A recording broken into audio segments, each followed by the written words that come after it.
Welcome to 4AZ. I'm your host, Tyler McDowell Blanken, and we are back with a very special edition.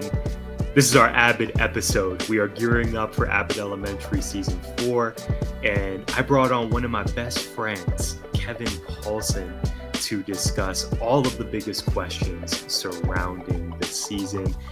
We are going to make predictions. We are going to discuss the show's popularity. We'll talk about its legacy and much more. Please be sure to like this video, leave a comment, let us know your predictions. We'd love to read and hear it all. I also want to thank many of our listeners. Shout out to Lily Romero. Lily wrote in that she is most excited about the Always Sunny in Philadelphia crossover. She expects it to be amazing. Big shout out to Sarah Beth. Sarah wrote that Abbott is incredibly well written, has a fantastic cast, great representation, and a real sense of relatability. And finally, thank you to Trevor, Amanda, Liz, Mike, and Layla for your continued support. Let's get into it. It's time to talk Abbott. We are here with Kevin Paulson. Kev, we've come a long way from being RAs, from Apache Santa Cruz. Bro, I'm trying to think of the other. I prepared this in my mind before the interview, and here I am. Graham Green. I was in Highland District. You were many places. Yeah. Hopi Lodge. Yeah. Come a long way since then, bro. How you doing? Yeah, man. Man, I'm blessed, bro. I'm good. I'm adjusting to the family life, being a dad, trying to balance the work life with it. Started a new position at school this year, so it's a lot of things are new, but trying to take it in stride and just be grateful for what I got. You know what I mean? Period. Tell us about your new position. You're at Desert View High School. Desert View High School, Sunnyside Unified School District. That's south side of Tucson. So the official title of the position is Student Success Specialist. Now, I like when folks are baseball fans because this metaphor makes sense to them. My position is what you would call a utility player in baseball. Like, I have some main duties, which I'll get to in a second, but really I kind of fill in a need wherever it pops up. You know what I mean? So in an official capacity, my primary duties are running the in-school suspension, or some would say in-school intervention. I'll get into my thoughts later on like the words we use and whether it actually matters if the practices are still problematic. But running in-school suspension, in-school intervention is one main duty. The other main duty is managing the eligibility of student athletes and providing academic support for those student athletes. But like I said, I fill in a lot of other things. I get to do some passion work. I get to do some grunt work. And, you know, there's a lot of moving parts to my day every day. Utility player. It sounds like the Rockies could use you. Oh, man. The Rockies. See, we know each other well enough where I could just because the Rockies could use anybody with the phone. But you know what? If they really could, I might, because it definitely pays better. Wow, you are not wrong. So tell us how the transition happened for your student success specialist role, because you were teaching prior to that, and your journey starts years and years before, Kev. As I mentioned in the intro, we go way back, over a decade. 2013. Some may say 2013, U of A. Yeah. But I know your teaching journey started at Challenger Middle School, also in Tucson. And then you made your way. Well, I'll let you take it from here, because you've had a journey. Yeah. How did you get to your current role now? Yeah, just to keep it simple and give you the highlights. My first semester of my last year of undergrad at U of A, still had not decided what I want to do as a career. And at some point, writing a paper for one of my education classes for my minor, I was like, you know what? I think I could be a teacher. And then a month later, this is January 2017, I go to a job fair for Sunnyside Unified School District. I interview with a few different schools. I walk in there knowing I'm not qualified. I did not study education as an undergrad. I'm not certified.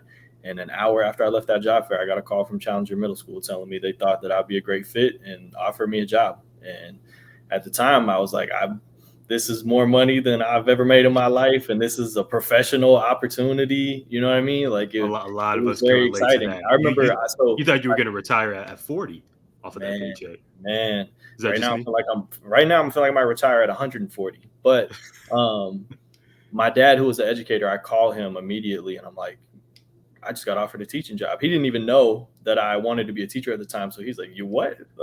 So anyway, that's that. I taught there for 3 years from 2017 through 2020. My last year there was when COVID ended the school year early. I taught social studies for 8th grade. And I also was blessed enough to teach a hip hop and poetry elective class that I got to create myself. That was awesome. I actually remember you coming to visit and observing a lesson when I taught in that class. I remember you coming to support me at coaching basketball as well. So I remember that. I remember your room and everything. Yeah. So that's 2017 to 2020. In 2020, combination of personal reasons and feeling like I wanted to go experience a different place and a different culture while I was in my mid 20s and I had nothing holding me in one place. Move across the country, go to Richmond, Virginia. I get a job there, Richmond Public Schools, teaching at River City Middle School. Taught 8th grade civics and economics there for 3 years. And so much I could say about that experience. Maybe we'll get into it later in the episode. But long story short, I came back here to Tucson for a wedding during my last year in Virginia, and decided I wanted to come back here. Realized I was a West Coast kind of guy, and additionally met my partner now while I was at the wedding. So I had a lot of motivation to come back out here. I was missing it out here. I had a lot of personal and professional support. So came back, and then ever since last year, 23-24 school year, been at Desert View. So I taught world history for freshmen there last year, and then transitioned into this new position here in my second year at Desert View and my 5th year in Sunnyside School District. And how's that transition been? I know you don't miss the grading, but are there parts of you that pros and cons? Are there days or weeks where you're itching to get back in the classroom? I would imagine you have an office as opposed to a classroom now. So I have an office in the front of the school, but I spend most of my time in the in-school suspension, in-school intervention classroom. So I kind of have a classroom and an office. I don't spend much time in my office. I'm always running around doing something. But so I put up all these Muhammad Ali posters for no reason. Nobody gets to see them. But yeah, so the transition, if we're talking pros and cons, like for folks who are teachers that are going to be listening to this, like I'm sure they can imagine like how nice it is to not have to go home and worry about grading and lesson planning and all these things. Like the more years you are in the profession, the less those things become strenuous. Those first few years, they really kind of kick your butt. Like you're staying up much later than you have to, trying to figure out, because, they say don't recreate the wheel. They say don't, take resources that have already been given to you. But if you're really passionate and you really care about kids, you're going to actually put something together that you think they're going to appreciate, like those specific kids that you have. You know what I mean? Right. So the school day doesn't end at 3:00. For the adults. For the kids, It does, as it should. Right. But those first few years, like I said, I wear a lot of hats right now. One of the things I'm doing is myself and a colleague, we are co-facilitating a new teacher learning community professional development group. So I'm getting some experience teaching first and second year teachers. And there's a couple who are more experienced, but they're just new to this. That's kind of one of those consistent things that's bringing back memories in my head, is like older, more experienced teachers have all this advice to give those, especially those first years. And it's like, there's only so much you can do other than just get through it and have that experience to rely on. You know what I mean? Once you have a year's worth of lesson plans, you got a year's worth of experiences to lean on, that confidence starts to build. But that first year, which is tough, and I don't have numbers off the top of my head, I know a lot of folks don't make it, right? Yeah. So it gets better. It does for sure. But at the same time, some of those struggles that you experience, like as you go throughout your career, there's a cumulative effect of like, man, like I can't believe I'm still dealing with this. You know what I mean? Mm-hmm. Yeah, I felt really insecure by the end of my run. By year 6, Yeah, I started at a new school, so my right. experience was a bit different in that regard. But I felt I was starting as a rookie all over Yeah, again. I felt insecure about the lessons, yeah, about my classroom management. It got better year 2, year 3, year 4, year yeah. 5. But then when I started at a new site, Kev, It's like starting brand. Yeah, it felt like it was rookie absolutely. year all over. Yeah, And I think the relationships, and you've done a great job of yeah, this, kind of watching you from a distance. Granted, I'm biased, all right, but watching you from a distance, you're great at forming relationships. And I find it hard when you start at a new school site, you yeah, don't have any of those relationships that you've yeah, built for 2 years or 4 years yeah. or longer. It's hard to Right. start fresh, but Yeah, that could probably be yeah. said And for you're not any just phase of talking. life, any career. Starting Yeah, over it can be exhilarating. It can also be very yeah. difficult. Yeah, and you're not just talking about relationships with the kids either. Like that's staff relationships, that's parent Oh relationships. yeah, yeah. I was thinking specifically of staff, but Yeah, absolutely with the kids, you don't yeah. know any of the kids. It's And hard. it's so I can definitely speak to that in detail because of my move across the country, right? And that's a whole nother element, like adjusting to a Right. different You left culture. Arizona. You went to Richmond, Virginia. Yeah, man. So it's I know How that did you build feeling. relationships? I mean, it's anybody that whether it's with the actual instructional teaching practice, pedagogy itself, or if it's just how to, as a person, mold yourself into a new community, like you just got to be yourself. You got to get in where you fit in. Whether it's kids or staff members, community, they're gonna eat you alive if you're inauthentic. You know what I mean? If there's anything that I've ever tried to be, it's authentic. It's having conviction in who I am and being clear about that, but um, seeking to understand others before seeking to enforce anything. You know what I mean? Like my first year in Virginia, I'll just do a quick little bit on this. I don't want to take too much time. My first year in Virginia was actually the school year we taught entirely virtually. And I actually haven't sat down to do something like that until this moment right now, since that school year was over. So I was like, Are you give flashbacks? it was a little bit of PTSD. Yeah, not nostalgia. Yeah, but we're good. But Nostalgia we're is not good. the right word. We're good. I mean, a little bit of nostalgia because I got to Okay. teach with my pajama pants and have Sports Center on in the It background. was But an era. it Remote was a learning. moment. It was a moment. Yeah, that's But probably going to resonate with our audience. I had a I had a coworker who, when we were messaging each other about, because we taught a lot of the same students, she had an approach that was a lot more strict with the kids, and she was asking like, "Why are you not doing it this way?" And I told her, I was like, "I just moved here, and I just met these kids in this community this year. Like, I don't." And she grew up in this community; she went to school there and everything. So I told her, I don't feel like I have the right to speak into these kids' lives like that yet. I haven't even met them in person. You know what I mean? Like, I have to pay a little bit of dues and understand the space I'm in before I seek to try to be, the big man in charge. You know what I'm saying? Which is not my philosophy, regardless. Even when I do have that reputation built in that relational capital, but it's that's part of that relationship building is a level of humility. And as a teacher, if you don't have that humility, like you're probably not going to last. That's just that's something I believe in pretty strongly.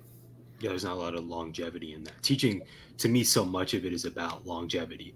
Yeah, Setting yourself up not only to make it to fall break, to winter break, to spring break, to the end of the year, but setting yourself up for a year 2, a year 3, yeah, because that's when I had my most meaningful moments. absolutely. It was the returning, building the Yeah, relationship with the kids, likewise. returning to a familiar staff, an Yeah, English department. But we're gonna get into all that, Kev. just So I brought, one quick thing. please I'm so sorry. listen. One quick thing You're our because special guest. Come on I now. think it emphasizes the point. When I left Virginia and I came back here to Arizona, even though I was at a new school, so it was like starting over for a third time, the kids that I had taught as eighth graders were seniors in high school at my school. Right. So They getting made to the see them jump graduate was challengers a dope. feeder to Yeah, Desert View. Right. It's but perfect. that brought things full circle, and I Yeah. actually didn't have to restart from the beginning. So that goes to show relationships are more important than anything else in the teaching profession, because the relationships I built with those kids and some of those colleagues that also moved from Challenger to Desert View made it feel like I was back home, and I brought the reputation back with me. So like I didn't have to start from the ground floor with these new kids. You know what I mean? Reputation is huge in education. Reputation, relationship, how It's you treat everything. people. Yeah. Absolutely. Well, Kev, I brought you on for 2 reasons. One, I want everyone to know you, to follow you and your work at K_Paulson94 I on don't post a Instagram. lot. Don't get them too excited. I don't have much to say. He checks his DMs though. Hey, if I'm doing a little bit of promo though, if you do happen to follow me after this, go vote for my son Miles Paulson for Baby of the Year. That's the only thing I'm gonna post about until that competition's over. We're going to talk about fatherhood. Don't you worry. Kev, so I brought you on for that reason. You're one of my best friends. You're an amazing educator doing great work in Tucson I for appreciate the Sunnyside community. Absolutely. But the other reason I brought you on, Abbott Elementary is back. Season 4, Wednesday, October 9th, first episode. Kev, we're going to talk about the 4 biggest questions heading into season 4. Are you ready? Let's do it. So this series is one that has captivated me. We're 3 seasons in, nearly 50 episodes. Awards have been won. Quinta Brunson is now a Hollywood megastar and is everywhere, as she should be. There's so many different directions I want to start. Kev, we're going to start with the end of season 3, the finale. Okay. It left no crumbs. Yeah. We ate all episode. Yeah. The final scene, the house party, provided us with the moment we've waited years for. I'm getting chills just thinking of it. Greg and Janine finally kissed. Finally. It's the perfect conclusion, yet the perfect cliffhanger heading into this new season. Yeah. The first big question I have for you heading into season 4. Right. What is next for Greg and Janine? Okay. 2 things to preface. 1, I have not seen every episode of Abbott Elementary. Early on, I couldn't watch it because it reminded me too much of work. And I was like, I can't. I've heard that from a lot of people in my life in the classroom. In my head, I'm like, I can't feel like I'm at work when I'm at home seeking to get away from work.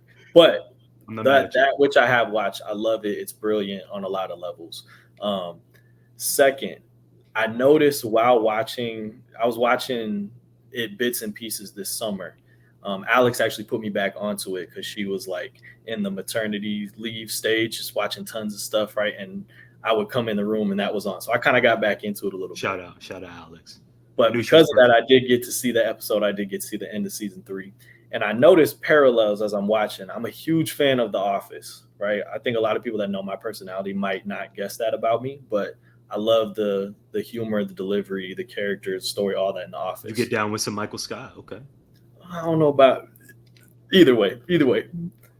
So I've seen parallels in the writing and the way that the characters are delivered, the directing, all of this. And it's very clear to me that Janine and see, you can tell I don't watch it a lot because I'm forgetting. My man Gregory Eddie. Gregory. Janine and Gregory are on the same trajectory as Jim and Pam from The Office. I never thought written about so that. similarly. Like as I'm noticing details, I'm like, that's The Office. That's Jim and Pam. And they even have that moment because at the end of season 2 of The Office, it's a similar moment where this guy who's like, he's likable. He's a little more on like the aware and emotionally intelligent and sensitive side. He's very kind and has this friendship with this girl that he likes, that he works with. But he like steps up in a little bit more assertive way and is like, no, I'm gonna go after what I want, right? And we saw it with Jim in The Office at the end of season 2. We saw it here with Gregory in Abbott Elementary at the end of season 3. So I'm seeing the parallel. So I'm gonna take that and I'm gonna say what happens with them is gonna follow a similar parallel. You're going to see them. This is what happened in The Office. You see the kiss, right? And then you come back the next season and Jim is gone. He's moved to another state. And then it's not till seasons later he moves back and they end up going on a date and getting married.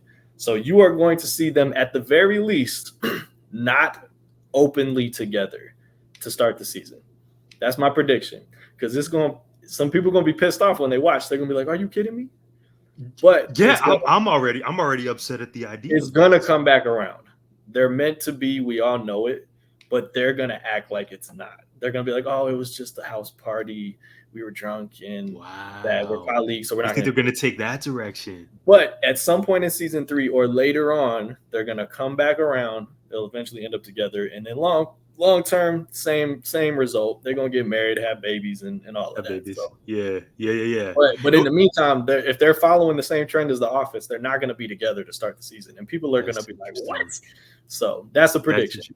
You're right on many levels. I don't know if you're right about this prediction, Kevin Paulson, but you're right about the directorial choices of the show and how they have these sort of solo interviews with each of the characters, much like The Office. I never thought about Jim and Pam. That's tough. That's a bar. That's a great one. Thank you. So Quinta Brunson, if we're looking at Abbott Elementary as a whole, Quinta Brunson is my biggest winner. Teachers are my biggest winner. We'll get into that. But right up there is Tyler James Williams. Everybody Hates Chris. Was such a memorable character. I'm not saying it was completely Urkel or Carlton Banks, but it was just such a memorable role. And Tyler James Williams, all these years later, has completely shed that. When I see him, I no longer think of the child version of Chris Rock played on TV. I think of Gregory Eddy. He's had a renaissance. And a lot of people in my life have crushes on Tyler James Williams, on Gregory Eddy. Understandable. Man's got handsome. He got muscles and traps, and he's great in this show. Fantastic. So I want to talk to you, Kev, about, before we move on to question number 2, fatherhood. You mentioned that. I agree with you. At some point, I think we get the wedding. I think we maybe get a baby or some babies. You became a dad for the first time this summer. Yeah, man. I want to pass the mic to you. Okay. How has that experience been? If you thought that I couldn't transition from Tyler James fatherhood, you're wrong. So my thing is two things. One, I always in my head confuse him with Michael Carter Williams. Shout out to Rookie of the Year from the Philadelphia 76ers. MCW. Okay, and it is set in Philly. Okay, I'll give you. What a disappointment of a career for him. But that's one thing. Second, trust the process. You brought up the muscles, Gregory's muscles, right? Listen, I know you. Here's my transition from him and teaching to fatherhood. You know that man does not have any kids hidden from Janine anywhere, because you don't have time to get in that kind of shape when you're a dad and you're a full-time. I guarantee you. Is that true? Okay. I do the best I can to stay 3 a.m. diaper changes. But it's not. It's my brother. It's not. It is. You don't have the time. Not early on. I'm excited for the day he's up and he's walking and he's running around, because I can take him with me and do all this active stuff. But I'll say this about fatherhood. It is the most beautiful. It is the most amazing. It is the most terrifying and most stressful thing you'll ever do, at least early on so far. I'm not going to act like I'm an expert. I got one kid. He's 4 months old. But the first month, especially the first couple weeks, especially the first couple days, it is the scariest thing you've ever done in your life. You are looking at this child and realizing, like, I am responsible for this human life for the rest of mine. And it's beautiful, but it is so scary. And what's amazing is you get to see this transition of growth, and man, he grows fast. It is just amazing how quickly that they change. But you get to see their little personality come out. He's just now discovering his voice in a way, like literally going from like small little noises to like shouting at the TV, watching football. I'm like, clearly I know where he got that from. But it's amazing, man. It really is. And more than just to kind of summarize it, it's just like you get to look at this little person. You get to see literally yourself, and you have an opportunity to make his life and him everything that you've ever wanted. Not in this toxic way, like the dads that try to live out their hoop dreams through their son. Yeah, are we going to see you coaching his club team when we have you back? I'm sure I will one day. But you're gonna be wearing the Nike sweatsuit. I know you've seen those dads with the. You and I both coached with the hoodie. I don't know sweats. The last time you went online shopping, but if I have one, it's one. It's not going to be plural. Those things are expensive. But yeah, that's too much. Without it's a beautiful thing, and I'm just so excited to just see who he becomes. just want to give everything in me that I can to make his life rich. And I don't mean that in a material sense. I mean, like, I want him to be rich with knowledge and love and respect and patience and courage, audacity. You know what I mean? Like, I'm excited, man. And every day is beautiful, but stressful. And I have not slept well. I can't believe it's been 4 months already. I'm still processing that. You're telling me. Question number 2. All right, let's get it. This is a tough one. Obviously, Abbott has played with our emotions, as most good television shows do, as you brought up. Yep. Which character is most likely to leave Abbott? Look, I'll run down our options as well. Yeah. So we got Janine Teagues, of course. We got Gregory Eddy, 2 main characters. We also have the infamous Ava Coleman, Principal Coleman. Lord. We have Melissa Chimenti, Philly to the bone. We have Jacob Hill, 6th grade history teacher, one of my favorites. Can't wait for your thoughts on him. And then final 2 rounding out the main cast, we have the legendary Miss Barbara Howard, of course, played by Shirley Ralph. And finally, the Philadelphia's greatest custodian, most talented, Mr. Johnson. Yeah. Who do you think is most likely to leave Abbott? I got to stick with the momentum from what I started earlier. If I'm going to make a prediction, let me make it all the way. Gregory will not be most likely to leave. Not the show, but the school is Gregory. Because I fully believe they are taking the playbook from The Office. And if that's so, Gregory's going elsewhere. And he's going to have his own experience that is uniquely in some way still tied to Janine. He's going to have things that remind him of Janine. Eventually, he's coming back because, like I said, marriage, babies, all of it. But he will not be at Abbott Elementary to start season 4. What do you think of him getting a principal position somewhere? Because that's how we were originally introduced to him, Kev. He was subbing, but he made it clear. He was that teacher that was taking himself way too seriously, right from jump. And he made it clear, my end goal is to become a principal. I wonder if maybe that's a route where an opportunity opens in the district or elsewhere. I could see it. And Ava's not leaving. I don't think Ava's leaving. Not by her own volition. Correct me because I haven't watched every episode. He has a principal certificate, right? I think so. Yeah, I think so. Okay. Which last I remember, we can talk more about that later because I'm actually working on one myself as well right now. But me and Alex just had this conversation about him and about the show recently, and I was saying I couldn't remember what his story was and how much experience he had teaching, because I was saying, like, I'm not talking about him as a character. I'm talking about in real life, anybody who's seeking to become a principal who has not been a classroom teacher is bound to fail.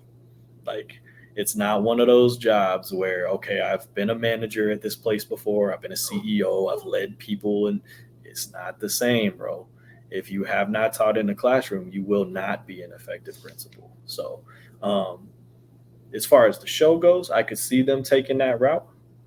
And now that he's has some teaching experience, there's some positives that he'd be able to. But yeah, anybody that has that mindset of like, I'm going into this already thinking I'm going to skip ahead of the teaching phase. Speaking for myself, I did not go in thinking that I wanted to be a principal. I actually still don't. That's not even like my reason for getting the certificate or working towards getting the certificate. But that's a recipe for failure. Like I told you, humility in teaching is gold. And you're throwing that out the window if you're assuming like, okay, I'm just going to go be a principal. You did mention that. Why the certificate then? You said not necessarily with the end goal of becoming principal, but you're working on that cert. Right.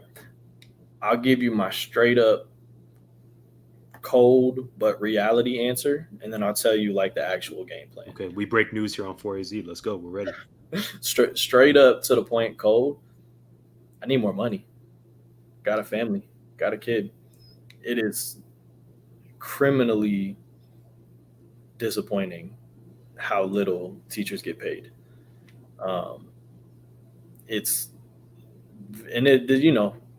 I could speak big picture on the state of our society and the fact I believe 60% of Americans are living paycheck to paycheck.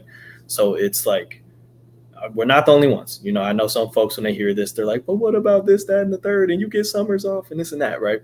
But the people who are spending just as much, if not more, time with your kids as you, and in many ways helping to raise them and shape the way that they think and interact with the world, and helping to provide the opportunities for them that they'll get later on in life to be every other profession that exists. Um, the fact that so many of us are living paycheck to paycheck and struggling and like not seeing the pathway towards home ownership and financial freedom and things like that, like it's awful. You know what I mean? It gives me a deep righteous anger. Like it's not just like, oh, it's unfortunate. Like I'm angry. You know what I Right. mean? But Right. it was just it's straight like it's a business decision. Like I want to feel secure and I want my family to feel secure in what can be provided. And the way that things are getting more expensive in this world is just logically not adding up. My dad was a teacher. My mom worked in and still does work the front office of an elementary school. And for them at the time, because money and economics were different back then, they were able to make it work with three of us. It's just a different time these days. Back then rent wasn't $1,700. You know what I'm saying? So that's the business decision. Long term, career wise, because I do try to hold on to a dream. I do try to hold on to a passion. I try to not just sell my soul for money. And I don't know if y'all have looked at these administrative salary schedules. It ain't that much more money, to be honest with you. But long term, I see myself teaching future teachers. I want to teach the young people or the people just starting in a school district or an undergrad program who see themselves as future teachers.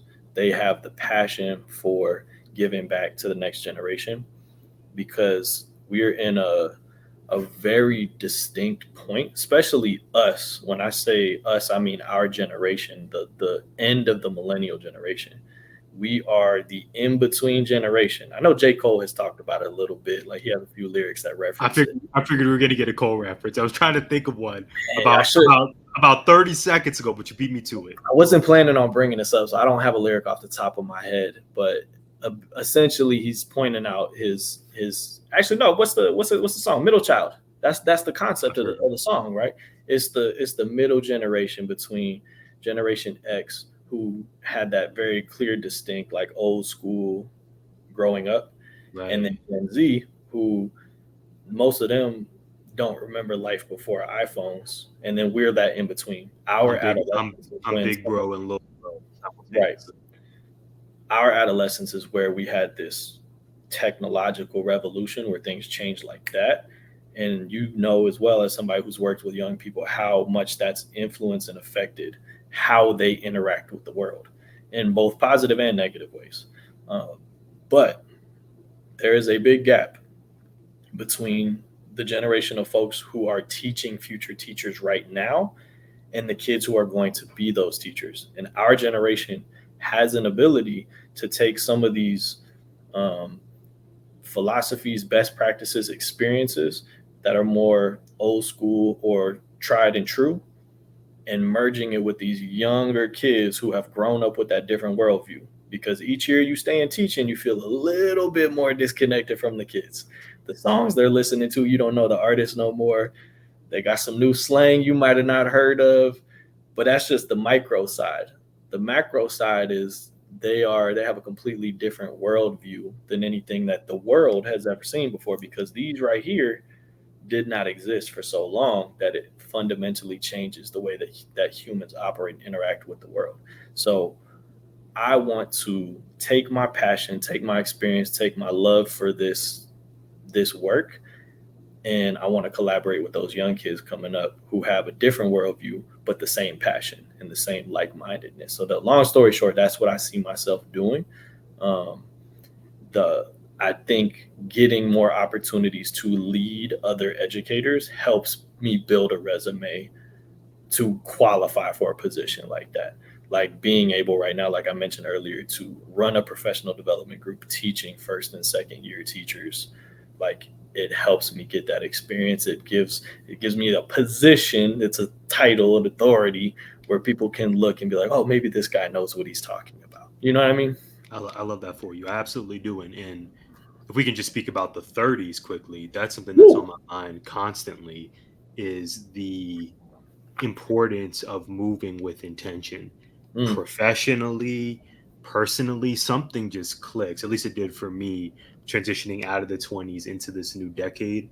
Of you have to be intentional with your words, with your actions, with your time, because you just, maybe this is time to insert a Kendrick bar, but you start to be more aware of your mortality and the mortality of everyone around you. Absolutely. It's important to maximize every day. Kev, before we go on to the third question, I want to say my answer for this. I think the most obvious answer might be hiding in plain sight. Miss Howard is my pick. I think she might retire. Okay. Miss Howard, yeah. Miss Howard, Barbara Howard, the legend herself. We've gotten teases that she's a vet, she's an OG, that maybe it's time to hang her jersey in the rafters. I want us to keep an eye on Miss Howard. I think she may be the choice here to lead Abbott, but for retirement reasons, because she's definitely going in the Hall of Fame. Look, my prediction was bold. Yours is logical. It makes sense, and I'm basing my. That's kind of the nature of our relationship. I think that's true. That's true. I'll say some things, and you'll be like, "That's bold," but I don't say nothing. I don't say nothing I haven't thought about, and something that I don't truly. Correct. You're an intentional. A quick summary of that transition from that young adulthood into the 30s using Abbott characters. Speak on it. I used to be what's the history teacher's name? The young Jacob. We haven't talked about Jacob, my favorite character, 6th grade history. I used to be Jacob, and I'm a history teacher, so I get it. I used to be Jacob. How so? Now I'm Mr. Johnson. That's the transition. That's the transition from the early part of your teaching career. I'll give you an example. Elaborate before we get to without naming names. Last year, we're in a staff meeting, and our principal brings up, here's this opportunity to be on the district-wide evaluation committee. We're going to look at how we do the evaluation process. Who wants to be a part? And that's cool. Don't get me wrong. But you know who's the first one to volunteer? The first-year teacher. Super excited. Sign me up. I'll do it. Right? And that's how folks get burnt out, because they volunteer. And they volunteer. They don't get paid. They volunteer for everything. They get burnt out. Right? And when you stay in a profession, you learn ways to avoid that burnout. And it looks like just taking care of what you got to worry about, and sometimes letting the other BS just be over there. And I think you see Mr. Johnson do that a lot. So that's in ways I have transitioned from I forgot his name again. I'm sorry, bro. Jacob. From Jacob. I need to put some respect. I'm going to give his Mr. Hill. Jacob. Mr. Hill. I've transitioned from Mr. Hill to Mr. Johnson in my early beginning of my career to where I'm at right now. That's relatable. It's okay to say no. It really is. Boundaries. Even during year one. Yeah, you learn boundaries. Question number 3. We are halfway there. What's the next real life topic you expect Abbott to address? To me, this is where we speak about the brilliance of the show these past 3 seasons. To your point, Kev, in spirit of The Office, we get the funny, we get the we get the entertainment value of the show. But what has been done so well has been how real Abbott feels in terms of the joy and the difficulties of working in education, working at a public school, kids, families, colleagues, district. They've really nailed that. So we're thinking about other topics they've addressed, real life topics, wellness as an educator, salary and compensation and the struggles that come with that, namely through the lens of Janine, trying to figure all this out and have an apartment and teach and have a savings account. Also in recent seasons, charter schools being built all the time and rising up on every neighborhood and perhaps becoming a bit of a competitor to public schools and fighting for enrollment. And, they come with brochures and other shiny items, kind of taking away from public school enrollment. That is certainly a real life topic, definitely happening in Arizona. So, Kev, going back to the question, what's that next real life topic you expect them to address? You mentioned compensation. Is there another topic on your mind that you think could be forthcoming that is reflective of the reality that public school educators face? Yeah, I'll throw a couple out there. First, I appreciate you mentioning this part because this is what distinguishes Abbott Elementary from The Office. They have similar directorial and comedic timing and whatnot, but you don't watch The Office and feel stressed out about the state of the world. You don't. You know what I mean? The reason that so many of us can't watch Abbott Elementary during the school year is because it's so real. They do have a level of social and political commentary, which I believe is a moral obligation of any human being producing art, but that's a different conversation. Here's the topics I see they could possibly address. Staff shortages and the whole world of collective bargaining agreements, unions, strikes, things like that, right? Organized workers in the workplace, which I will always be on the side of. But then you could also take it with technology, the problematic nature of the way that technology and phones and social media get interacted with by students at schools. And you could even go with school shootings and violence and threats and things like that. These are all real heavy topics that I would not see I don't see them shying away from necessarily. So we'll see. Wow. Yeah. And even, I think this is going to kind of always exist on the show in one form or another. Funding for schools. For sure. That's been a perpetual topic. Yeah. And sometimes kind of playing it for laughs because you and I have both worked in public schools, right? For the majority, if not all of our careers. We know, sometimes the wall can be repaired, or kids got to share a textbook, or you find ways. And I think there's real beauty. I think to your point, Kev, they just approach it with a level of sincerity, for sure, and also humor and joy, right? That I would. Right. There's no place I'd rather work in than a public school. And it's it's a good approach to model that there are ways in which doesn't always have to be this way, but there are ways in which we can approach very real, very heavy, very heartbreaking topics with a level of humor and right. lightness and laughter. So that is a form of resistance. So they got Janine switching out light bulbs and right on ladders, fix it like that. Person in the school, yeah, it's hilarious, but it's also including the kids. It's also real, including the kids. Yeah, sorry, I didn't mean to praise at Quinta tonight. Final question. Number 4, Kev. What do you believe the legacy of Abbott Elementary is going to be when it's all said and done? Good question. I think it will. So when I think legacy, right, as a person whose trade is teaching history, when I think legacy, I don't think of what are people going to say about this show immediately after the last season is over. I think hundreds of years from now, if people from another newly established civilization on our planet or some extraterrestrials from another planet stumble upon our technology and they open up the streaming service and they find Abbott Elementary in there and they watch it, I think they're gonna see an honest but enjoyable and there's a word I'm missing, so I'll come back to it, but they're going to see an honest and enjoyable portrait of the reality of what it's like to work in a public school, and one that is not funded properly and one that probably has a history of systemic racism and exclusion. And I think hopefully there's a level of understanding of this form of art is a form of resistance. It is a form of solidarity with working people who do one of the most thankless jobs that exists in our society.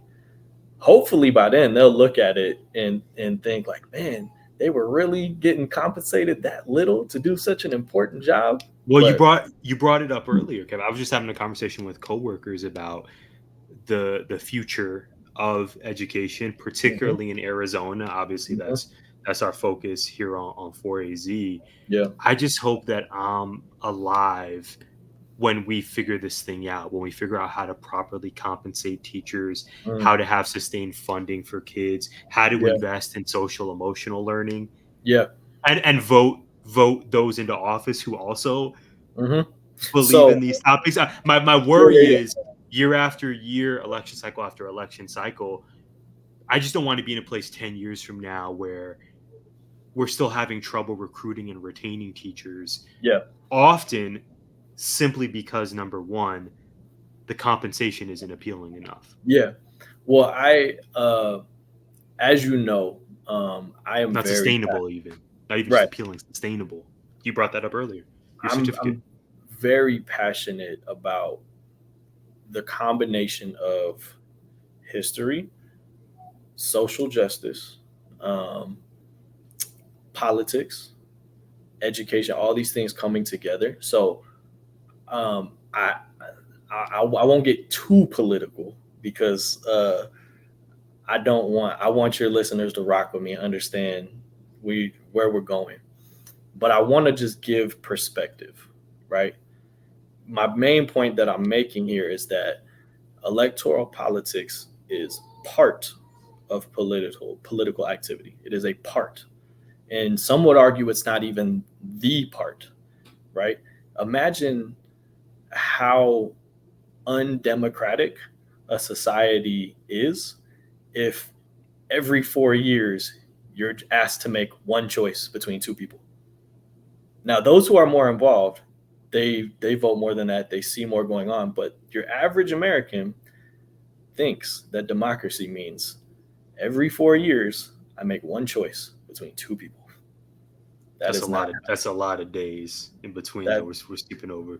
So what I want to say is that yes, I will agree that part of that means getting folks into those offices who share that vision, but ultimately for for working people of all professions, including teachers, the answer does not lie in who's in the powerful position. It lies in solidarity amongst ourselves and demanding and creating the environments that we need to thrive. There is not a lack of resources. There's a lack of distributing the resources to who needs them. Now, I said I'm not going to get too political, but I'm going to give a real example that is very present right now. We saw this hurricane Helene go through and destroy entire towns on the East Coast and the Southeast, South Carolina, Tennessee, Georgia, Florida. There are entire towns that do not exist anymore from this hurricane, right? So you can imagine the amount of damage and the amount of help and resource needed to aid these people in that situation. At the same time, our federal government is giving tens of billions of dollars to fund what's happening in Palestine at the hands of the Israeli government, which is the most well-documented genocide in history. The most well-documented genocide in history. So you absolutely need more heart and courage from those people in power. But if that's how they're going to respond, and this is a Democratic president, Democratic administration, so it's not just like the good guys and the bad guys. There's a lot more complexity to it than that. Imagine how low on the priority scale funding education properly lies when you see people lose their entire town and you're like signing off on sending bombs across the world. It just, so I say all that to say we cannot rely on somebody else in power to make a change. It has to come through solidarity of working people. That's part of what I believe in deeply. I'm glad we didn't get too political. I'm sorry, I said I wasn't, and I did. I just It's look, an important.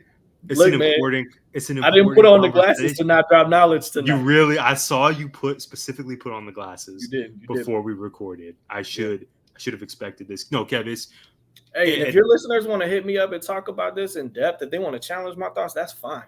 Please. My thoughts don't necessarily reflect the. Is this where we put the little banner at the bottom?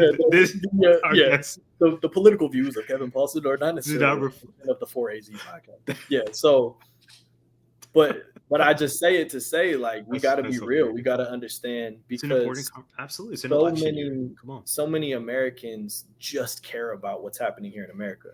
This is true. What I've come to learn as I've gotten older is what makes you a better local and state and national citizen is being a global citizen, being universally informed about what's happening, especially if you live in this nation, which is the most powerful empire in the history of the world. So we have influence all over the world. Very prosperous. So you got to be a global citizen and understand, and then bring it back home locally. And like I said, solidarity amongst workers, amongst the people who do the work. We do the work. And teachers. Our society would fall apart without us. Yes. Public employees. Yeah. Educators. The bedrock, truly, of any healthy democratic society. Kev, that leads perfectly into my answer, and then we'll wrap up. To me, the legacy of this show, because I think really crossing season 3 and being as hot as ever in season 4, that's pretty rarefied air. We don't see that from every television show or sitcom, especially a network show with primarily Black leads. This is a really big deal.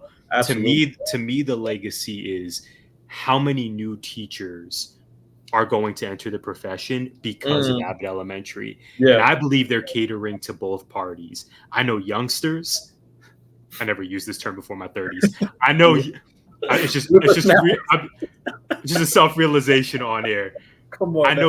I know youngsters who watch this show. Yeah. And I know folks our age and older who watch it, all who love it. So I don't know I hope there could be research that shows this in a few years, but the educators that this show is creating, and particularly educators of color, particularly Black educators. I often think about when the show is really cooking. If Abbott existed when I was in high school, Kev, perhaps I would have started my journey into education much sooner. I would have known it's possible. Yeah. That's the legacy of the show. I think it's going to be. Do you have any level of fear of it having the opposite effect, where people see the reality and they're like, "Oh, I don't want no part of that." You know what I mean? How many new teachers do you know, like, come this time of the school year, like fall break, they're like, I don't think I can do this anymore. This is not what I thought it was. This is not what was advertised to me. You know how it goes. By week 4, week 3, the honeymoon phase of the school year is over. Right. And colleagues, I've been this colleague. Colleagues are already complaining about, is it fall break yet? Is it winter break? Absolutely. It's a fair follow-up question. Yeah. I've not even considered. For the record, I hope you're right. I really do. I appreciate you. It's a fair question. I don't think so. To me, it presents and much like you're doing with your new teachers, it provides us with these healthy conversations about the difficulties and the challenges of teaching, but it also highlights the joys of it, the relationships, not just, of course, with students and families, but those collegial relationships.